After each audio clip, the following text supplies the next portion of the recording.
Hey everyone, welcome back to our channel. It's Gabby and Janet here with the 18. And in this video, we'll be talking all about investing in Arizona. Yes, so stay tuned.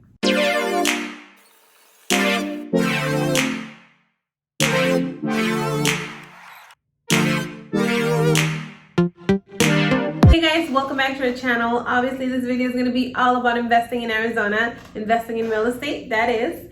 And we're going to go over the types of investments that are out there in real estate. You know, we always get phone calls from a lot of investors or people trying to invest in Arizona. Yeah. Arizona is a great state to invest for many reasons. One of them being taxes.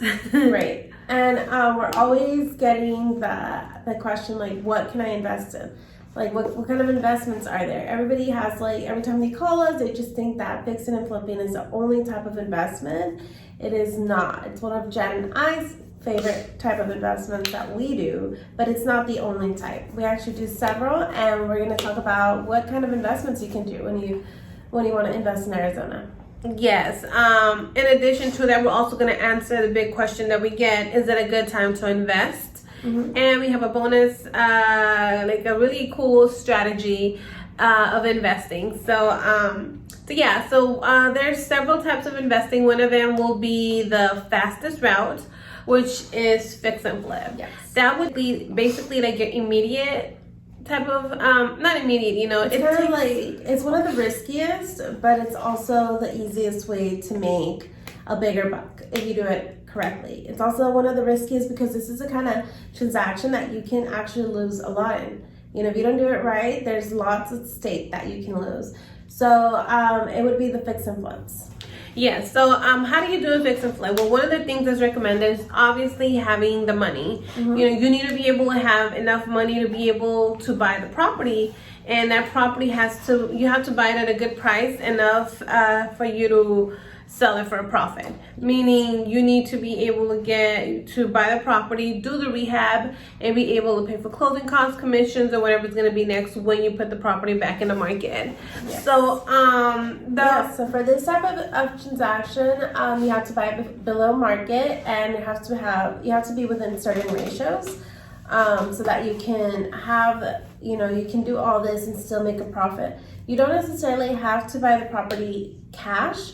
So you don't have to spend like $200,000 cash on the property. However, you are responsible for funding the rehab, which is the fixing of the property, the holding of the property. If you do go get like a private lender, private lenders are expensive, and they do have high interest rates because they're lending you cash to purchase a property. Yeah, so don't be, it's very common to get a private loan at 15%. 50% interest only loan. So that has to be a really quick movement. You get the property. So it's a big risk because you have to know what you're doing. Yes. You know, you have to get the right property. There has to be enough profit in the property, or room, or equity, I should say. And everything from having the right crew, you know, meaning that you have the right licensed contractors, the right people to do the work, and to give you good quality of the work, to be able to sell it and put it back in the market. Right. So knowing trends is very important. You know, what's in style right now. I'm putting together and designing a beautiful home that you can put back in the market, that it's going to be very sellable and you could sell for profit. Yes. Now for this type of investment, like, you always have to account for the time, because time is literally money in these. So you have to account not only the time that you're going to spend rehabbing the property, but you also have to put like an estimated time frame and cushion on how long it's going to take to sell. Yeah. So knowing your numbers, knowing your time frames is very, very important. Yes. So that's what we say, that it's very easy to lose in this transaction, because if you don't have the perfect numbers, you know, things always happen in these kind of properties. There's always something you always have to have like that extra cushion to account for. If not, you don't want to risk, you know, losing on this kind of investment. Mm-hmm. It also has the highest returns sometimes. The other type of investment was, first of all investments are risky, so there's no such thing as safe investments. Maybe the long-term investments will be the safest. Mm-hmm. But another one that Gabby and I also invest quite a bit would be short-term rentals, and those are like your Airbnbs and your VRBOs. I feel like that one people are kind of scared to invest right now because of COVID. I feel like a lot of people don't go that route because, I don't know, like, it's definitely still like an untouched market, but it's a very profitable one. Airbnbs give you a lot of potential, and they actually get, like, they pay off the house and they give you some extra income. Yeah, so to me, if you're getting a short-term rental and the house is paying itself, and you have a little bit left over to cover, emergencies, that, to me, that's a good investment, as long as you're not putting anything out of pocket. Gabby and I have a couple of Airbnbs. We actually in the process of finishing up another one that we're so excited. We'll do another video to showcase. We put a lot of effort into that. Really cool, fun design. But keep in mind, Janet is amazing at what she does when it comes to designing. So it's really fun when it comes to building these Airbnbs because she really gets to use her design skills and these kind of things. Yeah, well, you have to be creative. Airbnbs are a lot of work. I do have to say that, and they also get expensive. In my opinion, it's also a different industry. It's also, you have to be in the hospitality industry. Yeah, absolutely. And in my opinion, I feel like the smaller houses are easier to manage when it comes to an Airbnb. The bigger the house, I feel like you have more of a risk of people throwing parties and having, just maybe not the right host. Gabby and I, the house that we have right now, it's a small 2-bedroom house. And it's amazing. It's almost booked, maybe like 80 to 90% of the time. And it's really, really cool. It's easy to maintain, but we already have a system. It's all about having your systems, the right people, knowing how to manage, your cleaning crew, everything. So Airbnbs are really fun. I personally love them. But they are riskier, and a lot of people are afraid because, like what we said, what's going on right now. Recommendation: if you're trying to do an Airbnb, make sure that you have some funds put aside just in case your home is not booked. You have enough to cover the rent. Correct. I'm sorry, the mortgage. Yeah. It's also an easy way to gain interest on your return. So if you have like extra money laying around in a bank account that's accumulating probably like 2% interest a year, like, you're getting a really good return having an Airbnb. Yeah, so definitely a good way to park your money. Yes. Another type of investment would be the multifamily. Yes, that is one of my favorite type of investments as well. That's more of a long-term investment. Yes. What I like about multifamily is the ability that you're able to buy up to 4 units with a regular loan without going commercial, which means you're still able to get super cheap rates on interest rates, and on the down payment it varies as well depending on your situation. You can go as low as 3% if you're living in a property, up to 25% if you're an investor. So it's really, the nice part about a multifamily is that you're not only collecting rents from one unit. You can collect rents to up to four doors. That's 4 different people paying you rent. So that really does add up, and it's actually a really nice investment to have. Jen and I have 2 multifamily units here in Phoenix, and we actually have 7 doors, and out of 2 properties, that's 7 people paying us rent. Yeah, we also good. Like I said, as long as you have a property, I'd rather park my money in a property than park it in a bank. Yes. Because I know the home is going to appreciate, that I have an asset that's actually paying itself. Now, like I said, with everything comes risk. Yes. For example, we have one of our units, we had a tenant, or we currently have a tenant that stopped paying. And it's basically a couple months ago, the tenant from hell. Everybody else pays on time, everybody else takes care of their properties and whatnot, but this specific tenant was basically destroying the property, was leaving trash outside, just a lot of stuff. Pretty bad to the fact that even the city got involved. Correct. So we try to give her time. Our property manager was the one actually in charge of this, but thankfully we're finally able to settle that, and the property manager took care of it, so she's actually in the process of leaving the property. Yeah, and I think what made it harder was the fact that everything happened amidst the pandemic.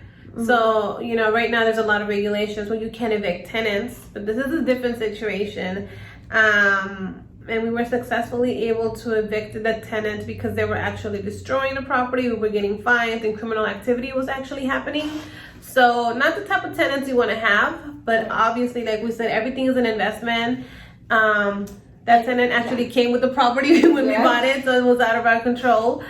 So yes, that's another great type of investment if you take the right steps.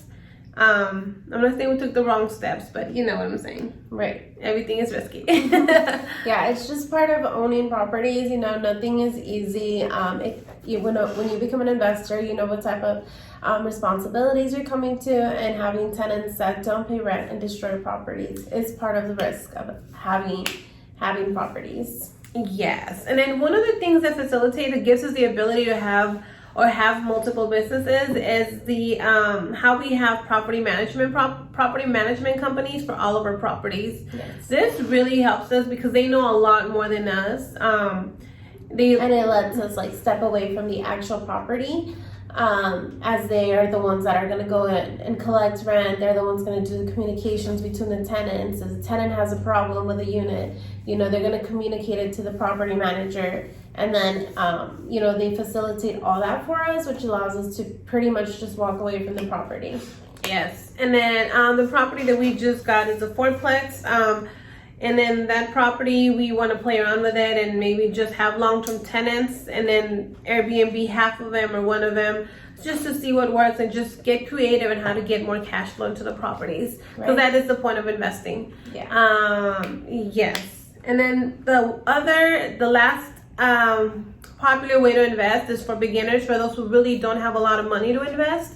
That would be your long-term investment. Mm-hmm. You know, there's a lot of ways to do long-term investments, like buying your first home with very little down or maybe no money down with down payment assistance programs.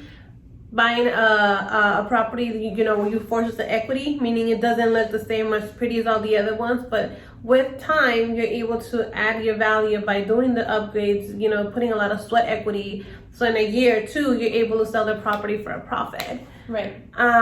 That's also a great opportunity if you're trying to live in a multi-dwelling up to 4 units. Remember, you're able to live in one and basically rent out the rest.